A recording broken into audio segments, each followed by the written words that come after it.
Вітаю, вы на канале Смак жыцця, і сёння мы пачынаем гатаваць стравы, якія ўзгадваюцца ва ўспамінах малодшага сына Якуба Коласа Міхаіла. Ён піша, што маці пільна сачыла за стравамі, якія мы ўжывалі. Бацька любіў яечню з кавалкамі падсушанага клінковага сыру.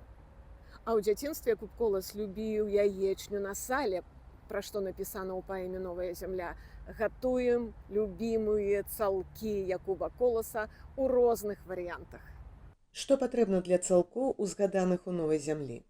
Усяго 2 інгрэдыенты: сальца і яйкі. Спачатку тонка наразаем сала і смажым яго на патэльні. Ці на скавародцы, як правільна, па-коласаўску. У новай зямлі спажываюцца абедзве назвы, бо яны сінонімы. Сальца не высмажваем да хруста. Калі яно стала празрыстым, так бы мовіць, пусціла сок, акуратна, у паўсілы разбіваем яйкі, каб не збоўтаць бялок жаўтком.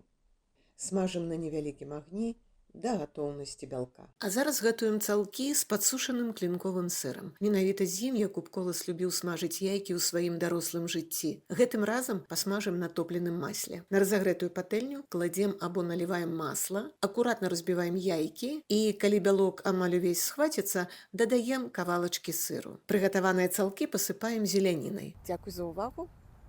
Спадзяемся, вы прыгатуеце і выбераце, якая яечня з 2 прапанаваных вам спадабалася болей.